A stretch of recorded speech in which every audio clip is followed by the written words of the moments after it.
बिस्मिल्लाहिर्रहमानिर्रहीम।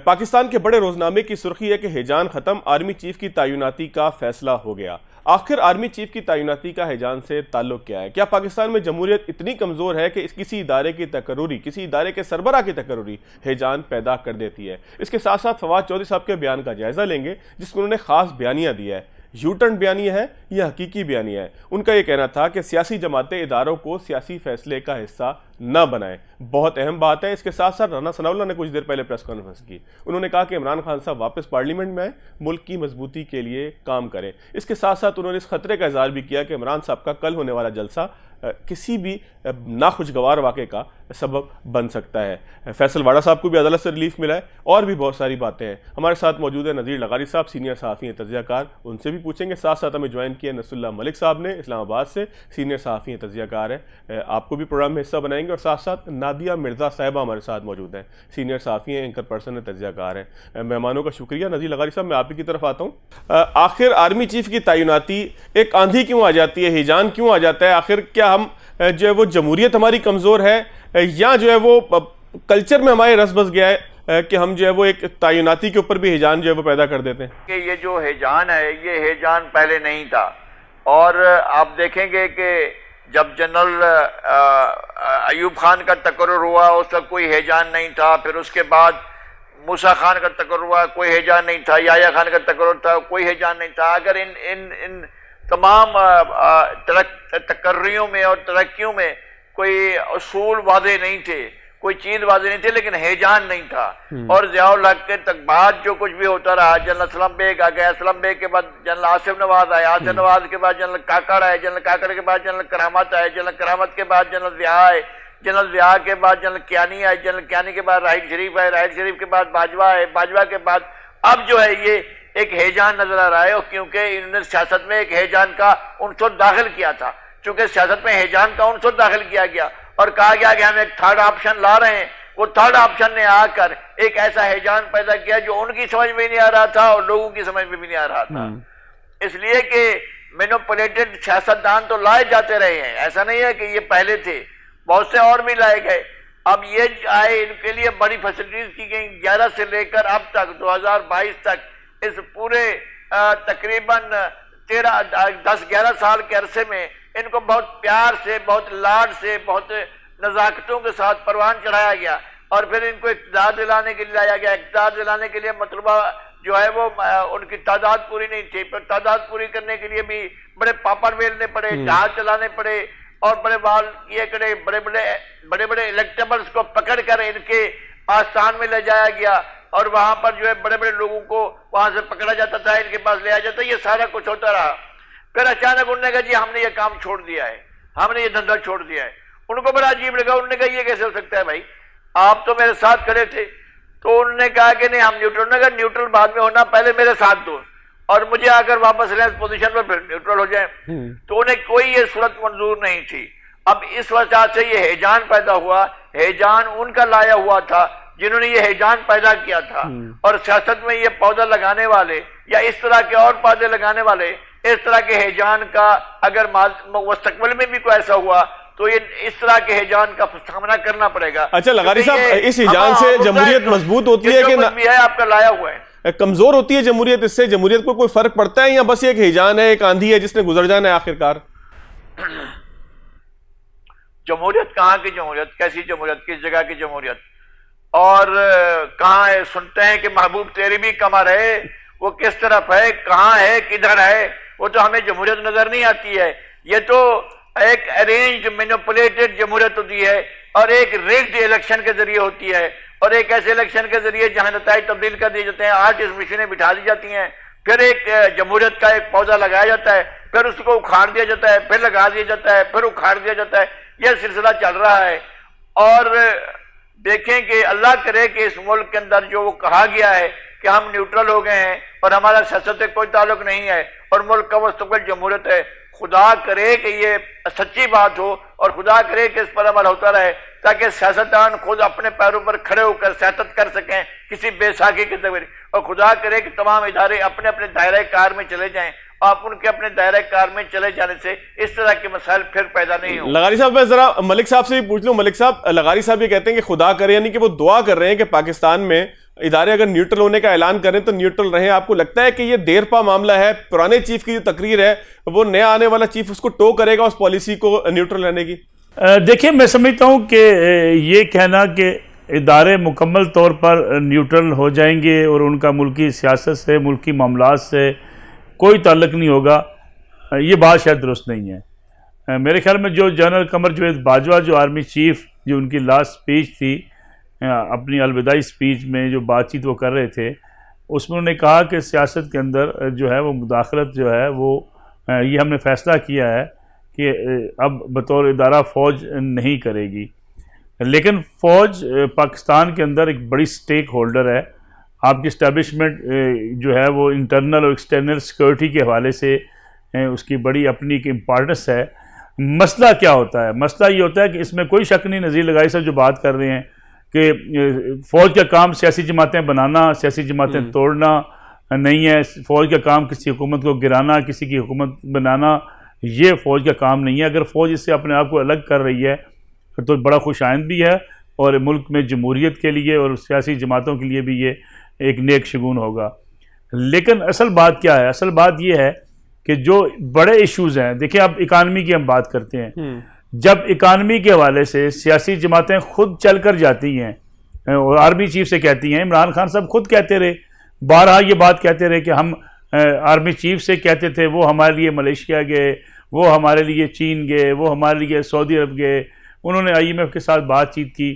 तो फिर मुदाखलत जो है, या आप उसे कहें सॉफ्ट मुदाखलत हो, या आप उसे कोऑपरेशन कहें, या आप उसे एक पेज कह लें, कहीं ना कहीं उसका वजूद फिर मौजूद रहता है और फिर वहाँ से इख्तलाफात जन्म लेते हैं। मसला तो ये है कि सियासतदान इतने कैपेबल होने चाहिए कि वो सारे मामलात खुद देखें, वो फॉरेन पॉलिसी खुद देख सकें, वो इकानमी को देख सकें, वो मुल्क के अंदर बड़े इश्यूज को टैकल कर सकें। मसला तो ये है कि आपने अपने इदारे मजबूत किए नहीं होते। सैलाब होता है, आपको जो है वो फ्लड के हवाले से रिलीफ सेंटर बनाने पड़ते हैं, आप उनका मॉनिटरिंग कंट्रोल रूम है वो आपको GHQ में बनाना पड़ता है। आप अपनी मिनिस्ट्री के अंदर उसको बेहतर तरीके से बना नहीं पाते। इसी तरीके से आपने कोरोना देखा, कोरोना का पूरा असद उमर साहब तो एक डमी थे, एक जस्ट सामने बैठ के वो मीटिंग की इजलास की सदारत किया करते थे। आप मुझे बताएं, सारी मीडिया मैनेजमेंट, सारी सोशल मीडिया कंपेन, सारी जो लोगों के अंदर अवेयरनेस की कंपेन थी, वो कौन चला रहा था? वो ISPR चला रहा था।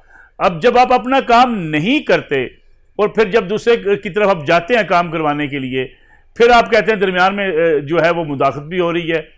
अब जो खास तौर पे अगर आप ये आपको डिफरेंशिएट करना पड़ेगा।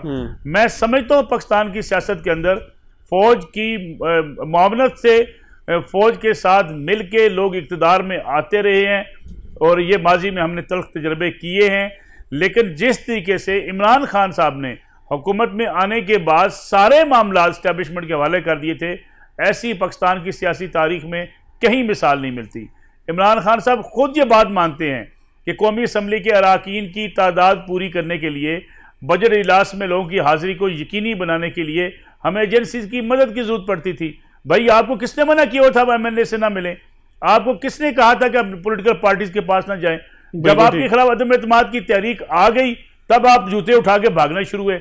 उससे पहले आप नूर आलम खान से मिलना पसंद नहीं करते थे, आप राजा रियाज साहब के साथ बैठ के बातचीत नहीं करना चाहते थे, आप मुस्लिम लीग कायद-ए-आज़म के साथ बैठ के उनके मसाइल हल नहीं करना चाहते थे, आप MKM के साथ जाके उनके साथ बैठ के उनके साथ किए गए वादे पूरे करने को तैयार नहीं थे।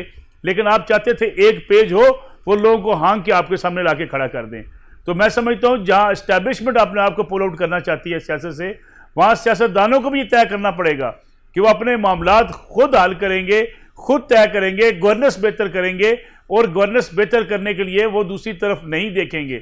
जब वो दूसरी तरफ देखेंगे फिर एक क्लैश की सूरत, यानी कि जब मदाखलत की दावत देंगे तभी मदाखलत होगी। मैं नादिया मिर्जा साहिबा को भी शामिल करूं। नादिया साहिबा, फवाद चौधरी साहब का एक ट्वीट है, बड़ा इंपॉर्टेंट ट्वीट है, ये आप इसको PTI का यूटर्न की हैसियत से लेंगी या आप समझेंगे कि PTI को सियासत समझ में आ गई है? चौधरी साहब कहते हैं कि सियासी जमातें इदारों को सियासी फैसलों का हिस्सा ना बनाएं, और आगे उन्होंने भी कहा है कि अवाम के स्टेक होल्डर्स और बाकी सारी बातें। लेकिन अहम अगर उसमें से जुमला कोई निकालें तो आपको लगता है कि तहरीक इंसाफ को भी ये भी समझ में आ गया है कि इदारों के बगैर सियासत करनी चाहिए, न्यूट्रल रहने देना चाहिए? देखिए, इदारों के बगैर सियासत करनी चाहिए, इसमें तो कोई दो राय नहीं है, लेकिन उनका इदारे से फड्डा नहीं था ना, उनका इंडिविजुअल के साथ इशू था। वो इंडिविजुअल अब तारीख का हिस्सा बनने जा रहे हैं या बन गए। तो मेरा ख्याल है कि वो एक शख्सियात के साथ उनके इशूज थे। अब वो शख्सियात का कोई उस शख्सियत का चूंकि अब मुस्तकबिल नहीं है, अब एक नए आर्मी चीफ की तैनाती हो चुकी है, तो मेरा ख्याल है अब वो जो एक बैगेज था, वो बैगेज तो वो आगे कैरी ऑन नहीं करेंगे। लेकिन नादिया साहिबा, फड्डा किस बात पे था? फड्डा भी तो उसी बात पे था ना कि मेरी हुकूमत जारी थी, बचाने के लिए नहीं आए। तो जिसने नहीं बचाया या जिसने हुकूमत को जाने दिया या हुकूमत को रेस्क्यू नहीं किया, सेफ गार्ड नहीं किया, तो अब तो वो है नहीं ना, तो फिर तो वो फटा ही नहीं। अब अगर एक नए आर्मी चीफ के साथ और एक अच्छे नोट पर और एक वेलकमिंग नोट पर, एक अच्छे नोट पर एक वर्किंग रिलेशनशिप को अगर कायम करने की जरूरत है और वो इसलिए अगर आगे चल रहे हैं, तो मेरा ख्याल है वो यही चीज है कि उनको समझ में तो पहले भी आ गई थी कि इदारों के बगैर चला नहीं जा सकता, रियासत से पंगा ले नहीं जा सकता। आप जितनी भी मज़ामत की सियासत कर लें, इवेंचुअली आपको मफाहमत पर आना ही होता है। और ये हमने माजी में देखा है, उसमें हमने पीपल्स पार्टी को भी देखा, उसमें हमने PMLN को भी देखा और अब हम PTI को भी देख रहे हैं। तो मुझे तो लगता है कि अब किसी भी फर्क को खास बाकी बचा ही नहीं है। बिल्कुल ठीक है नादिया मिर्जा साहब, मैं एक ब्रेक लेता हूं, ब्रेक के बाद आएंगे। तो आपने एक बहुत अहम बात की है, मफाहमत की तरफ आना पड़ता है। राना सनाउल्लाह साहब ने भी आज एक बहुत अहम बयान दिया। उन्होंने कहा है कि इमरान खान साहब पार्लियामेंट में आए, वहां पर मसले हल करें, इलेक्शन की तारीख लेनी है तो वहां से लें।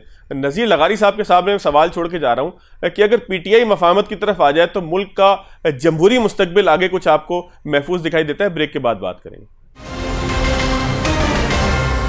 ब्रेक के बाद खुशामदीद। लगारी साहब, मैं सवाल आपके पास छोड़कर गया था कि सियासी जमातें क्या मफाहमत की तरफ आएंगी?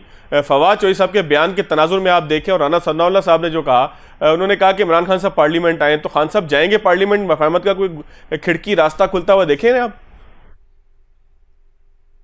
मेरे ख्याल में सबका जो ताकत का मरकज है पाकिस्तान के अंदर वो पार्लियामेंट है। एग्जीक्यूटिव का वजूद जो है वो पार्लियामेंट के जरिए आता है। पार्लियामेंट में जो लीडर ऑफ द हाउस होता है वही एग्जीक्यूटिव का सरबराह बनता है और उसके बाद जो है जो काबीना के वज़रा लिए जाते हैं वो पार्लियामेंट में लिए जाते हैं।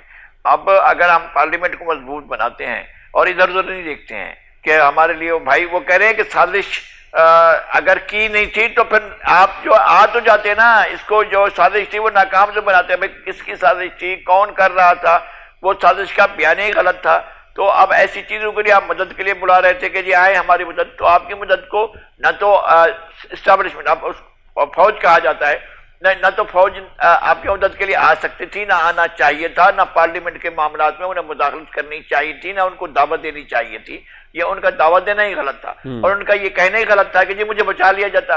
मुझे बचा लेते आप, अगर चाहते तो क्यों बचा लेते? अगर ऐवान आप पर एतमाद नहीं कर रहा है और आइन का आर्टिकल 96 ऐवान को कह रहा है कि आप इनके खिलाफ करारदाद वो पेश करें, तारीख जब एतमाद और पेश करके मंजूर कराएं, तो वो हो सकता है। इस तरह से आपको हटाया जा सकता, तो हटा दिया गया। इसमें कौन सा गैर आईनी अमल हुआ? आपने इसको साजिश का नाम दिया और उसको साजिश का अब तक आप इस चूरन को बेचते रहे और फिर उसके बाद आप उनसे ये भी कहते रहे कि आप इसको नाकाम बना सकते, यानी तारीख अदम एतमाद को नाकाम बना सकते थे। तो गोया अब आप कह रहे थे मिलिट्री को कि जनाब आप हमारे खिलाफ जो ये तारीख अदम एतमाद आई थी इसे नाकाम बनाना चाहिए था। मैं कहता हूँ कि खुद इंतहाई काबिल एहतराम, देखिए हम इदारों का एहतराम करते हैं इसलिए कि इदारे ही हमारे वजूद का जवाज बनाते हैं। अदलिया को भी नई आइन साजी नहीं करनी चाहिए थी। बिल्कुल ठीक कि आपने उनको डी-सीट भी किया, जबकि उसी बेंच के दो जज साहबान कह रहे हैं कि आप नया आइन लिख रहे हैं और नया आइन नहीं लिखा जाना चाहिए था। जिन लोगों ने वोट दिया आप उनको डी-सीट कर सकते थे, लेकिन उनके वोट को आपने कहा कि नहीं वोट भी ये बेकार है, इसलिए बहरान और ज्यादा संगीन हुआ, ज्यादा बहरान पैदा हुआ। इन तमाम चीजों से अब आगे निकलने की जरूरत है। अगर वो बैठते हैं ऐवान में जाकर और अगर अपने मुतालबात लेकर जाते हैं तो हम उनके मुतालबे की हिमायत करेंगे। आप पार्लियामेंट में जाए ना, दरवाजा वही है, आपको वहां जाना है, वहां जाकर बैठना है। फिर आप जो भी सियासी बात करेंगे आपको वाइड हिमायत मिलेगी। नसरुल्लाह मलिक साहब भी हिमायत करेंगे, नादिया भी हिमायत करेंगे, हम भी करेंगे। जनाब आप वो आ गए, आप बैठकर सियासी डायलॉग करें, लेकिन आप सियासी डायलॉग की तरफ आते नहीं है। लेकिन लगारी साहब, आपको लगता है कि इमरान खान साहब आपको हिमायत का मौका देंगे कि वो पार्लियामेंट में चले जाएंगे या सड़कों पर ही जद्दोजहद रहेगी? आपका तज्जिया क्या है इस हवाले से? नहीं, वो इस बात को तरजीह नहीं देंगे। वो पार्लियामेंट पर लानत भेज चुके हैं अमलन। उन्होंने कहा कि मैं पार्लियामेंट पर लानत भेजता हूं। वो पार्लियामेंट में कभी भी बहुत कम उनकी हाजिरियां होंगी। जितना मुद्दत वो मेंबर रहे हैं कौमी असम्बली के, उतनी उनकी हाजिरियां जाकर चेक करें।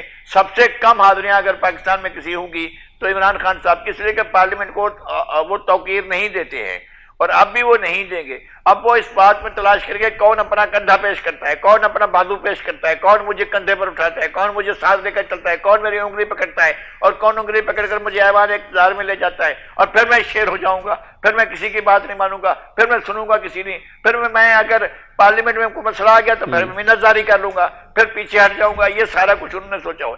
अगर वो सियासत करना चाहते हैं तो उनको सियासी इदारों का एहतराम करते हुए मैं नहीं बैठूंगा। मैं इस असम्बली के ऊपर लानत भेजता हूँ जहाँ चोर डाकू बैठे हुए हैं। इमरान खान साहब को दूसरी जमातों के चोर बड़े दूर खुर्दबीन से नजर आते हैं, उनको अपनी जमातों में बैठे हुए चोर बिल्कुल नजर नहीं आते। ये खान साहब का एक अलमिया है। वो कहते हैं जो तहरीक इंसाफ में आ गया, बेशक वो 25 पार्टियां बदल के 100 चूहे खा के आया हो। आप जब तसव्वुर कीजिए, लगारी से हमारे बड़े सीनियर हैं, काबिल एहतराम हैं, ये पूरी पाकिस्तान की पिछले कई दहाइयों की सियासी तारीख से वाकिफ हैं। आप देखें ना, लगारी साहब ने इब्तिदा से लेकर अब तक सारे जनरल्स भी गिनवा दिए। कहीं आपको नजर आता है, कहीं फौजिया कसूरी नजर आती हो, कहीं आपको नजर आता है उनके बुनियादी अरकान में से सैफुल्लाह खान जो है वो न्याजी नजर आते हों। कभी आपको इसमें से नजर आता है कि जो हफीजुल्लाह खान न्याजी साहब जो हैं, कभी उनके बाजू हुआ करते थे, वो उनके साथ बैठे हों। कभी आपको जैसे वजीउद्दीन, कोई एक लंबी फरिश्ता है तस्नीम नूरानी, कोई आपके साथ उनके साथ आपको जो नजर आएंगे। लेकिन मलिक साहब, ये तो सियासी पार्टियों में होता है ना, सियासी पार्टियों में ये होता है, लोग आते जाते हैं। इसका मतलब ये तो नहीं है कि जो आपका बानी रुकन था वो तहयात आपके साथ रहे। तो हर पार्टी के अंदर हुआ है, मियां नवाज शरीफ के साथ भी हुआ है, ये पीपल्स पार्टी के साथ भी हुआ है, मुझे ये बता दीजिएगा कि अगर मेरा सवाल तो ये है कि अगर एक शख्स है जो है वो उमर अयूब खान साहब जो है वो माजी की हुकूमत में चोर और डाकू थे, इमरान खान साहब हुकूमत में उससे पिछली में भी थे, उससे पिछली में भी थे मलिक साहब, मियां नवाज शरीफ साहब के साथ भी तो हो रहे हैं ना, इससे पहले काफिले में थे, और कई नाम मुस्लिम लीग का आज़म अगर उनके साथ थी, साथ नहीं थी तो चोर और डाकू थी। आज उनके साथ है, आज नेक है।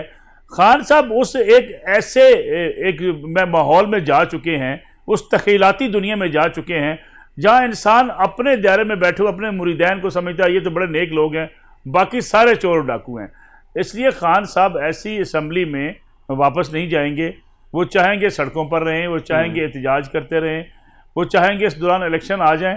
वो जो उनका फ़ैन क्लब बना है, जो उनकी पॉपुलैरिटी बनी है, उसको वो वोट्स में मर्ज करके वो दोबारा इलेक्शन जीतने में कामयाब हो जाएं और वो इक़्तिदार में आकर बैठ जाएं। खान साहब का मंशा यही है।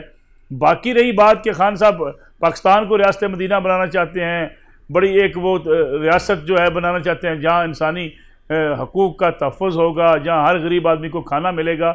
तो जो लोगों से किसी के लंगर खानों के ऊपर अपनी तख्तियाँ लगाने वाले हों, जो 50 लाख घरों का इशारा देके किसी की एक बुनियाद ना रख सके हों, उनसे परफॉर्मेंस की कैसे तवक्को की जा सकती है? परफॉर्मेंस उनकी दब गई जो वो बयानियाँ लेकर आ गए, जी मुझे क्यों नहीं। बिल्कुल ठीक है, बिल्कुल ठीक है मलिक साहब। नादिया मिर्जा साहब आपकी तरफ आऊंगा। लहजा तब्दील होगा खान साहब का? कल जो जलसा है, जलसे को कितना कामयाब आप देख रही हैं? फिर इस जलसे को कनेक्ट किया जा सकता है कि खान साहब हो सकता है जलसे में ऐलान कर दें कि मैं पार्लियामेंट में वापस जा रहा हूं, नई जद्दोजहद का आगाज कर रहा हूं। तीनों चीजों को किस तरह देखती हैं आप? खैर ये तो मुझे नहीं लगता कि खान साहब कहेंगे कि मैं पार्लियामेंट में वापस जा रहा हूँ, क्योंकि वो एक तरह से उनकी एक बहुत बड़ी सियासी मौत हो जाएगी। और दूसरा है कि कल के जलसे के हवाले से या धरने के हवाले से मैं इस पर कॉमेंट करने से पहले देखिए, जो लगारी साहब जो बात कर रहे हैं, मैं थोड़ा सा उसको रिस्पॉन्ड ये करना चाहूंगी कि लगारी साहब कह रहे हैं इमरान खान साहब के स्टेटमेंट में कि आप मुझे बचाने के लिए तो आ सकते थे, आप क्यों नहीं आए। उस पर हम क्रिटिसाइज तो कर रहे हैं, लेकिन हम सिर्फ सियासी जमातों को क्यों क्रिटिसाइज करते हैं? हमें क्यों नहीं, हम ये एस्टैब्लिशमेंट को क्यों नहीं कहते कि अगर आपने उनको ये आदत क्यों डाली, जिस बच्चे को आप उंगली पकड़ के चलाते रहे और सिर्फ उंगली एक बच्चे की नहीं, जो बच्चा पैदा होता है उसको आप सारी उम्र उंगली पकड़ के ही चलाते हैं और आप उसको बताते हैं कि जिस दिन आपने मेरी उंगली छोड़ी आप धड़ाम से गिर जाएंगे। तो वो बच्चा अगर जिस दिन भी गिरेगा तो वो डेफिनेटली उससे शिकायत करेगा कि जी अब आपने मेरी उंगली क्यों छोड़ी, क्योंकि आपने तो मुझे चलाना ही अपनी उंगली पकड़ के सिखाया था, या मैंने तो चलना ही आपकी उंगली पकड़ के सीखा था। वो सिर्फ एक जमात की बात नहीं है, वो तमाम जमातों की बात है, वो किसी एक लीडर की बात नहीं है, वो तमाम लीडर्स की बात है। तो मेरा ये ख्याल है कि जब आपने एक आदत डाली हुई है तो फिर खान साहब का इस हद तक तो शिकवा गलत होगा, लेकिन जब खान साहब को शुरू से हर एक को एक प्लेट में रखे और जिसको भी लाया जाता है उतने ही प्यार से लाया जाता है, जिसको भी प्यार से लाया जाता है उसको उतने ही एहतमाम के साथ उससे हुकूमत कराई जाती है, अनलेस एंड अनटिल आपके ताल्लुकात या बीच में कोई ना कोई मुश्किलात दरपेश ना हो। ये हमने यूसुफ रजा गिलानी साहब के खात्मे के वक्त भी देखा, नवाज शरीफ साहब को प्राइम मिनिस्टर हाउस से निकलते हुए भी देखा और फिर इमरान खान साहब को भी निकलते हुए देखा। अब अगर इदारों ने ये सोच लिया है कि जी अब अपने उंगली नहीं पकड़नी तो बहुत अच्छी बात है, क्योंकि जब हमें अपने बच्चे को चलाना सिखा रहे होते हैं तो एक ना एक दिन हम उसको उंगली छोड़ते हैं और फिर वो गिरते गिरते चलना सीखता है। तो मेरा ख्याल है कि अब अगर इदारों ने ये सोच लिया है कि उन्हें उंगली नहीं थामनी, उंगली नहीं पकड़नी, तो एक बार गिरेंगे, 2 बार गिरेंगे, फिर फाइनली उसको वो खुद ही चलना सीख लेंगे। तो मेरा ख्याल है कि हमें क्रिटिसाइज करते हुए सिर्फ और सिर्फ पॉलिटिकल जमातों को या खान साहब को सिंगल आउट नहीं करना चाहिए। अच्छा, लहजा तब्दील होगा खान साहब का अब कल? सॉरी, खान साहब का लहजा कुछ तब्दील होगा, कुछ ठंडा पड़ेगा? तो पिछले दिनों ही तब्दील हो चुका है खान साहब। मैं फिर अगेन ये बात कर रही हूँ कि खान साहब का झगड़ा इदारे के साथ नहीं था, खान साहब का झगड़ा इदारे में मौजूद शख्सियात के साथ था। वो शख्सियात अब इदारे के साथ नहीं है, या वो माजी का हिस्सा है। तो डेफिनेटली खान साहब बेवकूफ और पागल तो नहीं है कि अपने सीट जो है वो दोबारा से जाके उसी जगह पर इदारे से फंसाएंगे या दोबारा से सीट फंसाएंगे और फिर बिला वजह करेंगे। तो मुझे तो नहीं लगता। पिछले दिनों हमने देख लिया, क्योंकि खान साहब पहले मीर सादिक, मीर जाफर कहते कि एस्टेब्लिशमेंट जिम्मेदार है, आखिर में उन्होंने स्टेटमेंट दिया कि ठीक है मान लेते हैं कि आप जिम्मेदार नहीं है, लेकिन तो आप बचा तो सकते थे। तो यहाँ से ही हमने खान साहब के बदले में लहजे देख लिए और फिर डेफिनेटली जिससे शिकायत की है वो है ही नहीं, तो खान साहब जो है वो मज़ामत से मफामत में आएंगे। और हमारे आलमिया यही है कि आप जितनी भी मज़ामत कर लें, अगर आपको आगे चलना है तो आपको मफामत के साथ चलना है। लेकिन मेरा ये बात लास्ट में मैं जरूर ये कहूंगी कि इससे तमाम सियासी जमातों के लिए एक बहुत बड़ा सबक है। अगर आपने छोड़ दे माजी में क्या होता रहा, अब अगर आपने सोच लिया है और इदारों ने ये सोच लिया है कि जी उन्होंने अब सियासत में हिस्सा नहीं लेना, तो सियासी जमातों पे ये वाजिब है कि वो इदारों को सियासत में घसीटना बंद करें, जो करना है अपने तय करें, अपने फैसले खुद करें, सिविलियन डिप्लोमेसी के लिए स्ट्रगल करें और इशू टू इशू आप बेशक आप अपनी सियासत भी करें, आप उस पर इख्तिलाफात भी करें, इलेक्शन भी एक दूसरे के खिलाफ लड़ें, लेकिन मेरा ख्याल है कहीं ना कहीं कुछ ना कुछ कंसेंसस के साथ रूल्स पॉलिटिक्स के तय करने होंगे। तो मेरा ख्याल है फिर ही हम इस तरीके से आगे चल सकते। बिल्कुल ठीक है, बिल्कुल ठीक है, आगे चलने का रास्ता बिल्कुल आपकी बात दुरुस्त है कि साथ बैठेंगे, रूल्स तय करेंगे, गेम के रूल दोबारा से तय होंगे या नए रूल्स उसका इजाफा जब तक होगा तो आगे चल नहीं पाएंगे। एक ब्रेक लेते हैं, ब्रेक के बाद आएंगे। तो फैसल वाडा साहब को एक बड़ा रिलीफ मिला है, किसके लिए वो रिलीफ है? क्या सिर्फ फैसल वाडा साहब तक वो रिलीफ रहेगा या उसके असरात अब आगे भी मुंतकिल होंगे? ब्रेक के बाद। ब्रेक के बाद खुशामदीद। लगारी साहब, आप ही से शुरू करूंगा दोबारा से। फैसल वाडा साहब को रिलीफ मिला है, आपको लगता है कि आगे मजीद शख्सियात को रिलीफ मिलेगा और अब जो उनकी नाली की मुद्दत कम हो जाएगी जो कि गुजर चुकी होगी? मेरा इशारा जो है वो नवाज शरीफ साहब की तरफ है। इसका इशारा आ गया था, पहले ही आ गया था, जब मोहतरमा मरीम नवाज की जो है वो एक केस में इक्वेटर हुआ था, उससे पहले ही आ गया था। जब ये वाडवा फैसल वाडवा साहब का ये जब सुप्रीम कोर्ट में गया था, जब एक ऑब्जर्वेशन आई थी आली मर्तबा इज़्ज़त माब जनाब चीफ जस्टिस साहब की, तो उससे जाहिर हो रहा था कि वो इसको एक ड्रैकोनियन लॉ समझते हैं जिसके तहत ताहयात नाअहली होती है। अगरचे वो इस बीच में शायद शामिल थे जिसने ताहयात नाअहल किया था एक बड़े सियासतदान को, या गालिबन नहीं थे, मुझे सही तौर पर याद नहीं। जस्टिस एजाजुल हसन शामिल थे, जस्टिस मुंदियाल शायद शामिल नहीं थे, और जस्टिस एजाज अफजल थे, जस्टिस खोसला साहब थे, जस्टिस गुलजार साहब थे, और इन्होंने शामिल किया था। और 5 जज साहबान थे, उनमें से खोसा साहब और गुलजार साहब ने तो बराह रास्त उनको नाअहल किया था और ताहयात ही नाअहल कर दिया था। बाकी जो 3 जज साहबान थे उन्होंने उन्हें नाअहल करार दिया था। सुप्रीम कोर्ट ने ही नाअहल करार दिया था, बल्कि पार्टी सियासत के लिए भी नाअहल करार दे दिया गया था और उनकी पार्टी सरबराही को भी ख़त्म कर दिया गया था।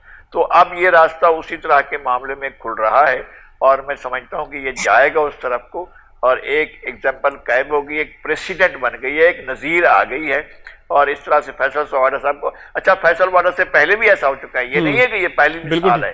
जस्टिस इफ्तिखार चौधरी भी ऐसे फैसले कर चुके हैं जब एक कंसीलमेंट ऑफ फैक्ट पर और इसको हमारे उसके मुजफ्फरगढ़ वाले दस्ती साहब को, जमशेद दस्ती साहब को एक नायल करा दिया गया। तो एक ही मुद्दत के लिए उसी सीट के लिए, फिर अगली इलेक्शन में वो फिर खुद वहीं से लड़े थे।